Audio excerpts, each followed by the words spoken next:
नमस्कार, आप देख रहे थे वाई भैया। मैं हूँ वेद प्रकाश। सवाल है सिर्फ एक एक सवाल है, उसके बाद चर्चा की शुरुआत होगी कि सुशांत सिंह राजपूत के केस में कितने का डील हुआ था और कितना वसूला गया था। ये सवाल है सिर्फ अनिल देशमुख से, महाराष्ट्र के गृह मंत्री, कि क्या सुशांत सिंह राजपूत के केस में भी वसूली हुई थी। और जिस तरह से परमवीर सिंह आरोप लगा रहे हैं और जिस तरह से परमवीर सिंह ने 8 पन्नों का चिट्ठी लिखा है और जिस तरह से रेस्टोरेंट से उगाही किया जा रहा था, सब्जी वाले से उगाही किया जा रहा था, उससे कहीं ना कहीं सुशांत सिंह राजपूत का केस भी जुड़ता हुआ नजर आ रहा है। क्योंकि सुशांत सिंह राजपूत का केस कहीं ना कहीं मुंबई पुलिस संभाल रही थी और वहाँ के डीसीपी संभाल रहे थे और उस समय भी सचिन वाजे मौजूद थे। तो क्या सचिन वाजे सुशांत सिंह राजपूत का केस डील किया था? क्या कोई और भी ऑफिसर सुशांत सिंह राजपूत का केस डील किया था? ये मैं नहीं पूछ रहा है, पूरा भारत पूछ रहा है, सारे लोग पूछ रहे हैं ट्विटर पे कि आखिर सुशांत सिंह राजपूत का केस भी डील हुआ था। क्योंकि कहीं ना कहीं बहुत सारे ऐसे केस हैं जो लगातार जल्द से जल्द फिनिश कर दिए गए, जल्द से जल्द कवर कर दिए गए, जल्द से जल्द मिटा दिए गए। उसमें लिस्टों की कमी नहीं है। पालघर साधु, सुशांत सिंह राजपूत और अभी जो लेटेस्ट में हुआ है मनसुख हिरेन, ये 3 ऐसे केस हैं जो कहीं ना कहीं उगाही की तरफ बात मोड़ रहा है। लेकिन कहीं ना कहीं कितने पैसे दिए होंगे सुशांत सिंह राजपूत का केस को क्लोज करने के लिए? क्योंकि जब एक रेस्टोरेंट से 2 लाख रुपए की उगाही के लिए मंत्री जी ने वाजे को कहा था अपने सेक्रेटरी के थ्रू, तो सोचिए सुशांत सिंह राजपूत में जो माफिया थे वो कितने में डील किए होंगे। ये हो सकता है, मैं कह नहीं रहा हूं, लेकिन ये हो सकता है कि जब इस तरह के उगाही की स्टोरी बन सकती है। ये परमवीर सिंह ने खुद कहा है, फिलहाल में डीजी हैं, महाराष्ट्र के महानिदेशक के एक पद पे हैं, और उन्होंने कहा है कि हर रेस्टोरेंट से 2 लाख रुपए वसूले जाते थे। तो कहीं ना कहीं जो मर्डर का केस होगा, जो हत्या का केस होगा, जो रेप के केस होंगे, नोचा नोची के केस होंगे, इन तमाम केसों का भी कोई ना कोई रेट होगा। क्योंकि सिर्फ रेस्टोरेंट से इतनी उगाही, तो कहीं ना कहीं कोई केस को क्लोज करने में कोई बड़ा आदमी फंस रहा होगा तो उस केस को पलटने में उसकी भी डील होती होगी।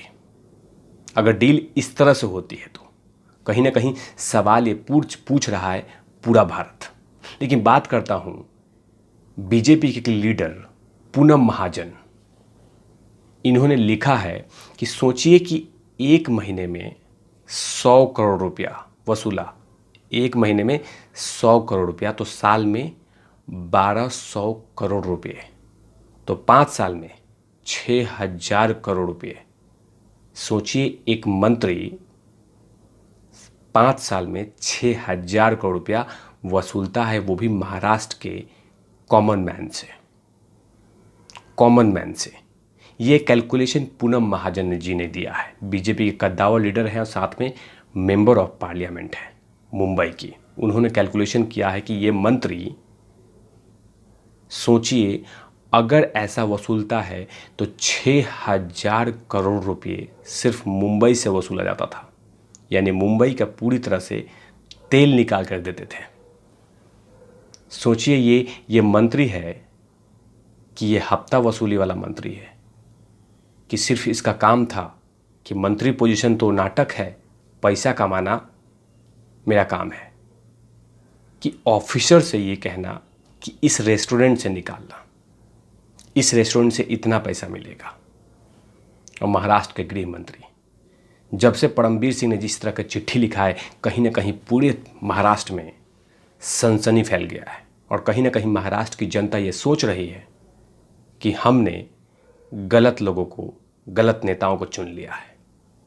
क्योंकि अगर ये मंत्री हमसे ही पैसा खींचे, हमसे ही पैसा नोचे, तो कहीं ना कहीं अफसोस तो होता ही है कि आखिर इतने पैसे क्यों। और कहीं ना कहीं ये वहाँ की जनता ये भी सोच रही है कि जो हमने मंत्री को चुना है, जो हमने विधायक को चुना है, जिस सरकार को चुना है, वो सरकार लुटेरी निकली। और सोचिए सिर्फ एक मंत्रालय का ये हाल है। महाराष्ट्र में 50 मंत्रालय हैं और एक मंत्री अपने ऑफिसर को ये वसूली के लिए बोलता है, तो अंदाज़ा लगाइए कि 50 मंत्रालय में क्या हाल हुआ होगा। महाराष्ट्र को कैसे लूटा जा रहा है ये एक पुलिस ऑफिसर बता रहा है, जब उसकी बात आई है जान पे खतरा आई है। अब कहीं ना कहीं जिस तरह से गृह मंत्रालय पे आरोप लगाए हैं परमबीर सिंह, कहीं ना कहीं परमबीर सिंह पे भी अब जान का खतरा मंडराने लगा हुआ है। क्योंकि कहीं ना कहीं जो आरोप है वो एक शक्तिशाली नेता पे लगाया है, एक आईपीएस ऑफिसर ने, सिटिंग पुलिस कमिश्नर ने। आज जिस तरह से आरोप लगे हुए हैं वो आरोप कोई छोटी मोटी नहीं है, एक सिटिंग पुलिस कमिश्नर ने आरोप लगाए हैं। और कहीं ना कहीं ये आरोप पूरी तरह से अगर साबित होती है तो अंदाज़ा लगाइए कि एक मंत्री 5 साल में कितना पैसा कमाता है, और सिर्फ इसी चीज़ के लिए कि मेरा खजाना भरो। क्योंकि मैं जनता की सेवा के लिए नहीं, मैं मेवा के लिए चुना गया हूँ, मुझे लूटने के लिए चुना गया है। मैं गृह मंत्री नहीं, लुटेरा मंत्री हूँ, वसूली मंत्री हूँ। मेरा काम है वसूल करना, वसूली करना, मुंबई का तेल निकालना, मुंबई को खोखला कर देना, जनता को चूसना, भिखारियों से पैसा लेना। ये है मंत्री, गृह मंत्री अनिल देशमुख। लेकिन कहीं ना कहीं जिस तरह से परमबीर सिंह ने जो चिट्ठी लिखी है, उस चिट्ठी ने पूरी तरह से राजनीति को तार तार कर दिया है और साथ में महाराष्ट्र की छवि को भी तार तार कर दिया है। कि सोचिए कि एक गृह मंत्री पुलिस इंस्पेक्टर से ये कहता है कि मुझे 100 करोड़ चाहिए, वो भी तुम्हारे एरिया से, सिर्फ एक पुलिस ऑफिसर से। अंदाज़ा लगाइए कि महाराष्ट्र में कितने पुलिस ऑफिसर होंगे और कितने करोड़ रुपया वसूला जाता होगा। जनता जनार्दन है आप भगवान की तरह हैं। अंदाज़ा लगाइए कि इस तरह के मंत्री एक राज्य में है तो राज्य का क्या विकास होगा, राज्य की जनता भगवान भरोसे जी रही होगी। लेकिन कहीं ना कहीं एक सवाल पूरा देश पूछ रहा है कि सुशांत सिंह राजपूत के केस में कितने में डील हुई थी। ये मैं नहीं, पूरा देश पूछ रहा है, क्या डील हुई थी या नहीं हुई थी? अगर हुई थी तो कितने में हुई थी? सवाल अब शुरू होगा। तब तक के लिए आप देखते रहिए तिवारी भैया। मैं हूँ वेद प्रकाश, कैमरामैन ध्रुव लाठी के साथ। Over and out lovies. बहुत सारे सवाल खड़े होंगे,